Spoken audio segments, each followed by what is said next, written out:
आज पेट्रोल और डीजल की कीमतें बढ़ा दी गई हैं।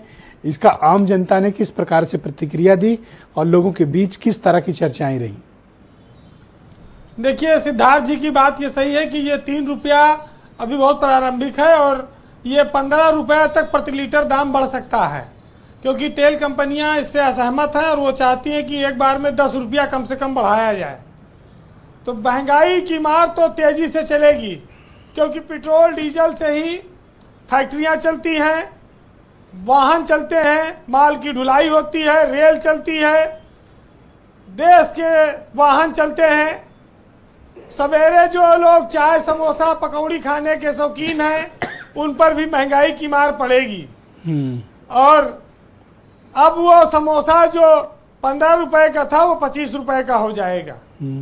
अब वो चाय भी सवेरे वाली सस्ती नहीं रहेगी। जो जलेबी और दही खाने वाले लोग हैं भारत देश में परंपरागत रूप से, वो भी महंगाई की मार के लिए तैयार हो जाएं, क्योंकि पूरा पश्चिम एशिया इस महंगाई के संकट में घिरा हुआ है और ये मार शुरू हो चुकी है।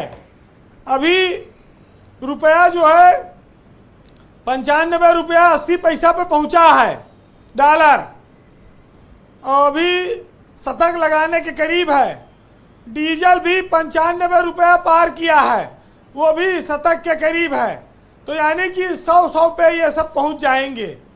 पेट्रोल अभी 90 रुपया पार कर पाया है। पेट्रोल में ज़्यादा अभी दम नहीं बचा है। कच्चा तेल 60 रुपया प्रति बैरल था, वो $120 प्रति बैरल का हो गया $60 से, जस्ट दुगुना हो चुका है। रास्ता बंद है।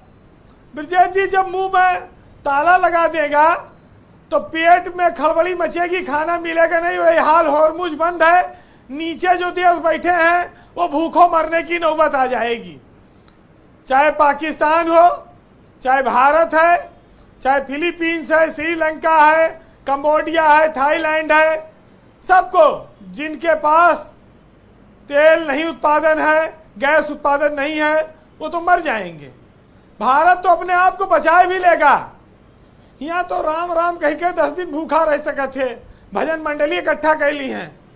यहाँ तो बहुत सारी व्यवस्थाएं हैं, लेकिन जिन देशों के पास संसाधन नहीं है, जिनका पर्यटन से स्रोत है, जिनका पर्यटन बंद हो जाएगा, जिनकी मुद्रा कमजोर पड़ जाएगी, पैसा नहीं आएगा, वो तो देश खत्म हो जाएंगे।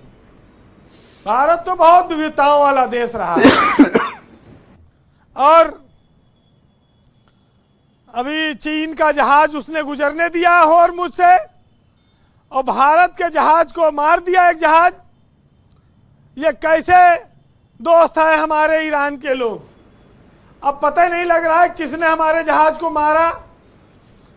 ये ईरान की धोखेबाजी, ये ठीक बात नहीं है। भारत ने हमेशा ईरान का साथ दिया, लेकिन ईरान पिछले 3 महीने से भारत का साथ नहीं दे रहा है।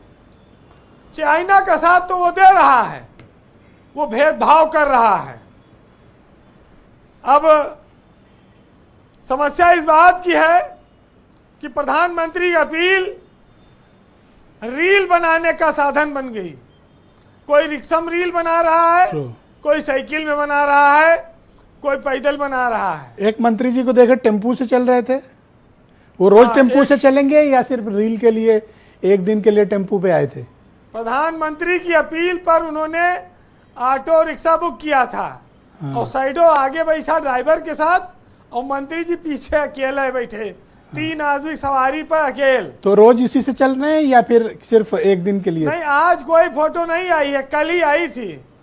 अब 1 दिन हो गया। अच्छा, सांकेतिक था। ब्रजेश जी, ये रील का नया एक नशा कल्चर आ गया है। देखिए, हमारे यहाँ कल्चर तो इस बात का भी बड़ा लोगों से अपील की जाती है कि भैया नशा ना करो, लेकिन दिन भर राम राम, शाम के 100 ग्राम मानने वाले लोग हैं। ये दिखावटी करते हैं सब, दिन भर राम का नाम लेंगे। भारत हर तरह की अपील को स्वीकार करता है, लेकिन अपनी सुविधा के अनुसार। और जी, वो भी जानता है कि थोड़े दिन में सब अपील लोग भूल जाएंगे, फिर पुराने ढर्रे पा जाएंगे। भाई, लोगों ने कहा कि डीजल पेट्रोल के दाम 100 नहीं 500 रुपया लीटर हो जाए हम लेंगे, यही देश में लोगों ने कहा है। तो आज महंगाई उनके लिए कोई बहुत बड़ी बात नहीं है।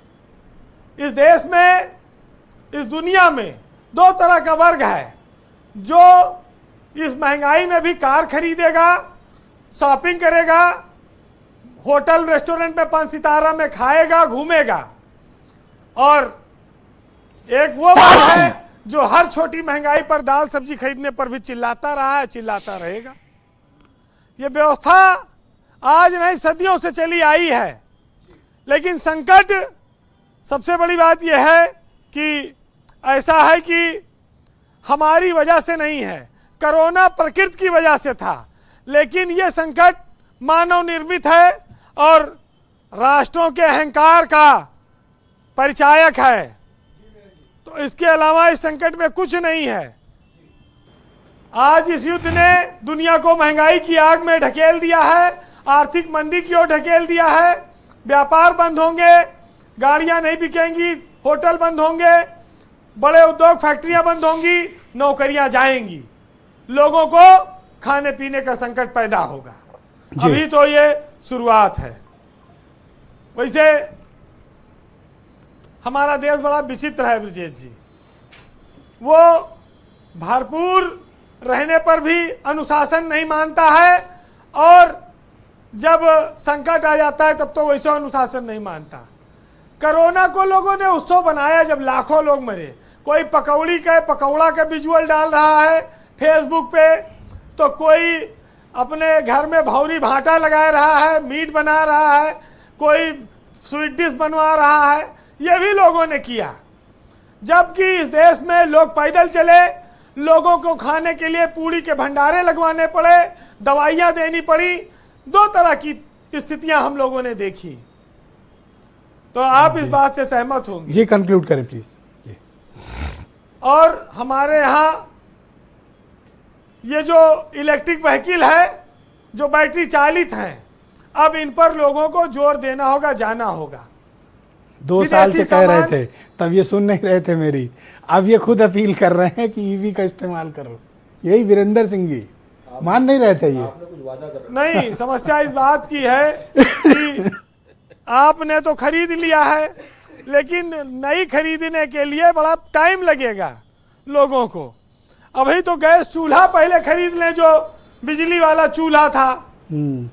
तो इस तरह से कई सारी समस्याएं आएंगी जी। लेकिन बहुत पहले रफीक सदानी एक शायर हैं, उन्होंने इन स्थितियों को देखकर देश में आज़ादी के समय ही एक कविता लिखी थी, और उसमें लिखा था कि हमारे देश में जो नेता हैं, जो खद्दरधारी हैं, ये हमेशा सुखी रहेंगे, चाहे जितनी महंगाई बढ़ जाए, चाहे जितना संकट आ जाए।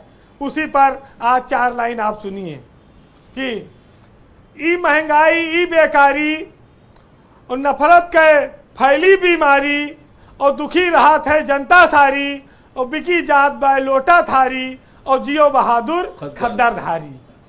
और सूखा और सैलाब जो आवे, और तोहरा बेटवा खुशी मनावे, घर वाली आंगन में गावे, मंगल भवन अमंगल हारी, और जियो बहादुर खद्दरधारी। वाह वीरेंद्र जी, वाह, बहुत शुक्रिया आपका, बहुत धन्यवाद हमारे साथ जुड़ने के लिए।